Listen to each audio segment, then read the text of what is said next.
Hi, guys, and welcome back to my YouTube channel. And today I just wanted to talk about why I think the simulation hypothesis is bullshit.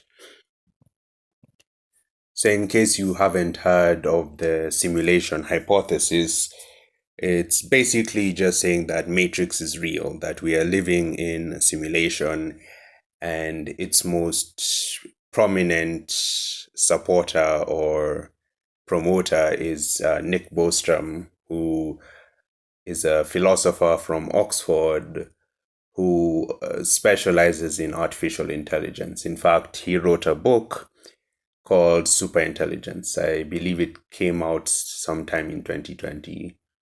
That's either when it came out or, or when I started reading it. And while his book is actually interesting, I haven't finished it yet. I got stuck like I don't know 50 pages in. While I haven't finished it, he has this hypothesis where he says if there are many civilizations, then these civilizations build computers that run simulations of conscious beings, then there are many more simulated conscious beings than real ones.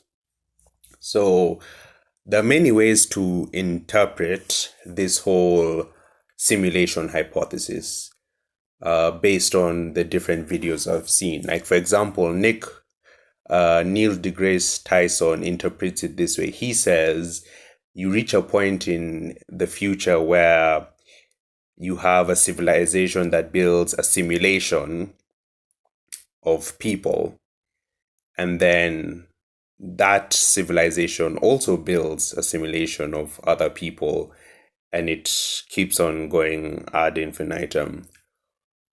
But of another interpretation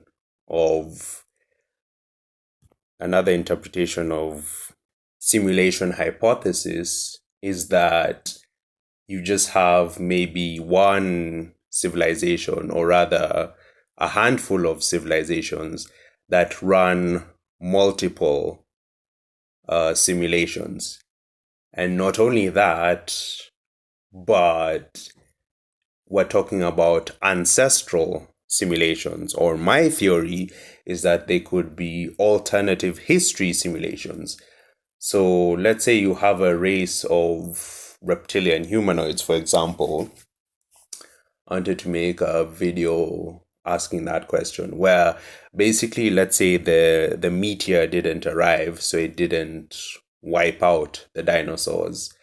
And let's say the dinosaurs are the ones who evolved into humans, like human like beings, walking upright and opposable thumbs and frontal lobes and capable of higher reasoning.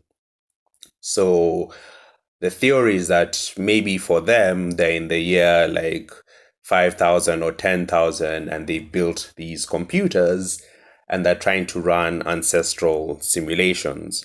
So those ancestral simulations could be anything. Maybe they had their own version of Hitler, their own version of Churchill, their own version of Stalin, and they're trying to ask, okay, if this didn't happen, what would reality be like? And one of those simulations could actually be what if instead of us evolving, a meteorite struck the Earth and uh, what do you call it? Primates were the ones who evolved, right? So we could be living in a simulation that's simulated by intelligent dinosaurs that are trying to answer the question, what what would have happened if we got extinct? Like, would new life arise on the planet? And it's kind of similar to, let's say, we human beings reach the year 10,000, and we just ask ourselves, out of curiosity, what would have happened if we had destroyed ourselves with nuclear weapons? Would cockroaches have evolved into super intelligent beings? So that's sort of the idea of the kind of simulations that could be run. However, my problem with this argument in general is, consider the number of video games that we have, right? We have video games on different platforms, whether it's computer video games, PlayStation, Nintendo, Xbox. And my question is, what is the number of simulated humans in video games versus the number of real humans on Earth? And I'm pretty sure that on Earth we have over 7 billion people. We're reaching 8 billion, right? But in video games it must be much, much less, because with video games they repeat people. A game like GTA San Andreas, there are probably only like 5 or 10 people. They just repeat them. You know what I mean? But in case you're still not convinced, I wanted to ask you to think about it when it comes to ants, for example. Did you know there are 1 quadrillion ants roaming on the earth?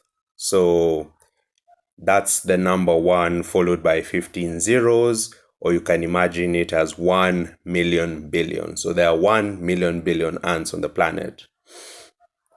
And how many simulated ants do you think exist? Probably very few. I doubt there are more than a million. I mean, that's really stretching it. More than a million simulated ants. So a million is really stretching it, and we're basically saying there's a billion times more real ants than simulated ants. So to me, that's where the theory falls apart, because if you consider the Earth to be the universe, in that case, then my question is, how many civilizations are capable of creating simulations versus civilizations that aren't? And again, the other question would be, how many of those simulations, right? How many of those simulations would actually be of human beings, right?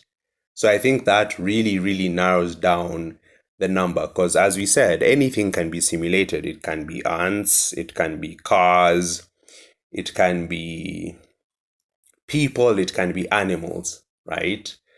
So for us to consider the odds of a civilization being simulated, we have to consider that not only would it be a simulation that exists, but a simulation specifically about us.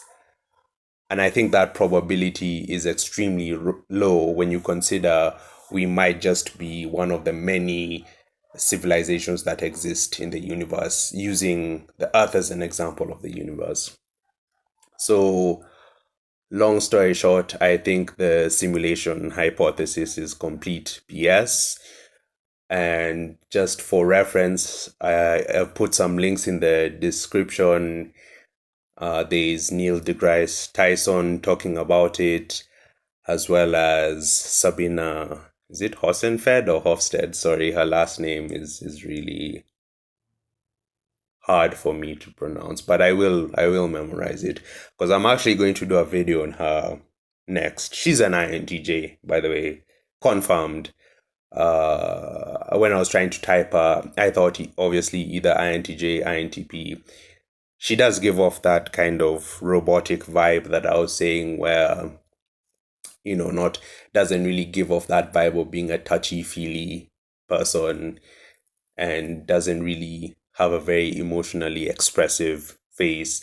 She's very serious, down to earth, kind of business like, even though, I mean, she's a scientist, but business like. Yeah, so I was also going to do another video on a personality database, on whether you should use it when you're learning about MBTI. And I think they're accurate 70 to 90% of the time. I just think they have a strong bias towards sensors, or rather in favor of sensors, because they typed as an ISTP, which was obviously complete bull. That typing was more bull than simulation theory. And on her website, right, on her website, she took the test. She said she took the test, she got INTJ. And they also type Sheldon as an ISTJ from Big Bang Theory. Again, complete BS. So, yeah, in a nutshell, those are my thoughts on simulation theory, but you can tell me what you think, what documentaries you watched. I was just going to link the documentaries that I've seen that are short and sweet, so they're like maybe 7, 8 minutes long, but obviously you're free to YouTube and see whatever you can find. I think Elon Musk also believes we're living in a simulation. So, yeah, thanks for watching.